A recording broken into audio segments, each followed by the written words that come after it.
हम मैट्रिसेस कर रहे हैं चैप्टर 1 यूनिट 1 है क्लास 9 का। मैट्रिसेस का मतलब क्या होता है? मैट्रिसेस होते हैं बहुत ज़्यादा, ठीक है। और मैट्रिक्स क्या होता है? एक मैट्रिक्स जो होता है उसको हम मैट्रिक्स बोलते हैं।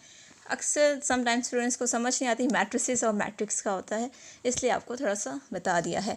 मैट्रिक्स की डेफिनेशन चेक करने से पहले एक बात बताऊं कि अगर आपको मेरे लेक्चर्स, मेरी वीडियोस पसंद आती हैं तो प्लीज़ सब्सक्राइब कीजिएगा मेरे चैनल्स को। मैट्रिक्स की डेफिनेशन चेक करते हैं। A formation of a collection of real number. Simple सी बात बताऊं, मैट्रिक्स क्या होता है? कलेक्शन होती है रियल नंबर्स की। रियल नंबर्स क्या होते हैं? 0 1 2 3 up to so on 9 and so on, ठीक है। ये सारे रियल नंबर्स होते हैं। पॉजिटिव और नेगेटिव रियल नंबर होते हैं। अब आपका इसका मतलब क्या है कि आपके पास क्या है? एक मैट्रिक्स है। मैट्रिक्स में हम किस टाइप की एंट्रीज को इंट्रोड्यूस करवाते हैं, मीन्स कि किस टाइप के नंबर्स को इंट्रोड्यूस करवाते हैं, वो कौन से नंबर्स होते हैं? रियल नंबर्स होते हैं। अब मैट्रिक्स को डिनोट किस तरह से किया जाता है? स्क्वायर ब्रैकेट से। इसको हम स्क्वायर ब्रैकेट बोलते हैं। इसके अंदर जो भी एंट्रीज इंट्रोड्यूस करवाई जाती हैं उसको हम मैट्रिक्स बोलते हैं। नेक्स्ट चलते हैं हम डेफिनेशन पे। Rows and columns of a matrix. Matrix के रोज और कॉलम्स क्या होते हैं? आपके पास लेट कहते हैं कि एक मैट्रिक्स ए है जो इस तरह से होते हैं, इस तरह से ये रोज हैं। यहाँ पर एक मैट्रिक्स है, उसकी रो 1 रो 2 रो 3 और ये कॉलम होते हैं C1 C2 और C3। इस तरह से जो होते हैं वो कॉलम होते हैं और इस तरह से क्या होती हैं? रोज होती हैं। नेक्स्ट हम चेक करते हैं order of a matrix. Matrix का ऑर्डर क्या होता है? The number of rose and column in a matrix specifies इस ऑर्डर। अब इसका मतलब क्या है कि नंबर ऑफ रोज और कॉलम क्या करते हैं? किसी भी मैट्रिक्स का ऑर्डर जो है वो स्पेसिफाई करती हैं, बताती हैं कि उसका ऑर्डर क्या है। हर मैट्रिक्स का अपना ऑर्डर होता है।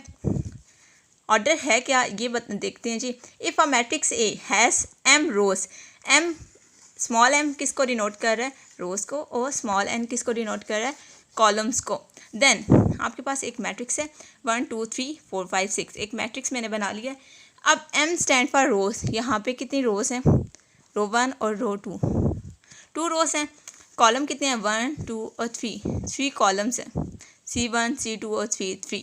अब m stand for number of रोज और n stand for number of column. आप हमेशा m क्रॉस n ऑर्डर लिखते हो, मीन्स कि पहले आपके रोज आती हैं देन कॉलम्स आते हैं। अब m में आपके पास क्या है? कितनी रोज हैं? 2 और कॉलम कितने हैं? 3 हैं। तो आपके पास a का ऑर्डर क्या आ गया? 2 क्रॉस 3। नेक्स्ट आपके पास एक और मैट्रिक्स है। यहाँ पर 1 0 2 -1।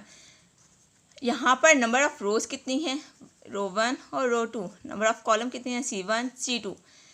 अब आपके पास m क्रॉस n। अगेन आपके पास हमेशा रो पहले आता है, क्रॉस n आता है, मीन्स की कॉलम आता है।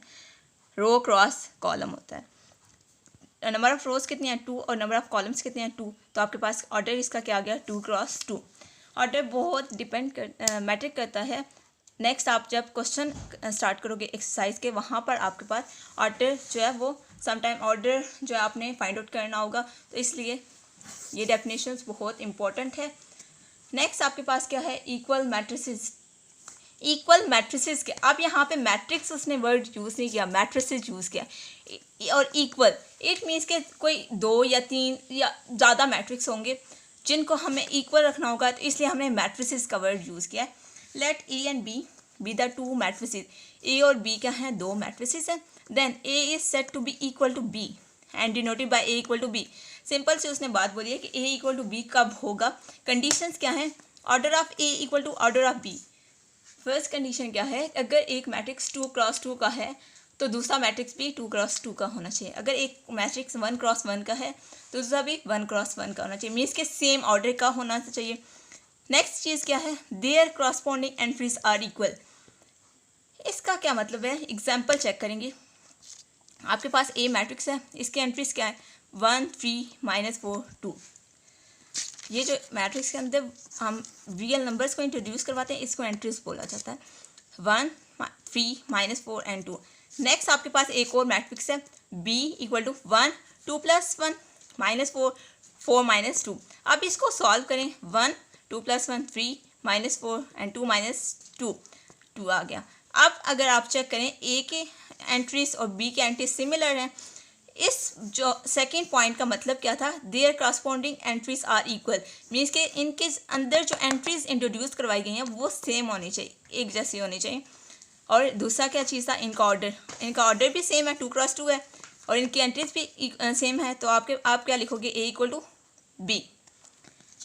ओके स्टूडेंट्स, नेक्स्ट हम अपने नेक्स्ट लेक्चर में हम एक्सरसाइज करेंगे, इससे रिलेटेड मैट्रिसेस से रिलेटेड हम एक्सरसाइज करेंगे, exercise 1.1, and subscribe my YouTube channel.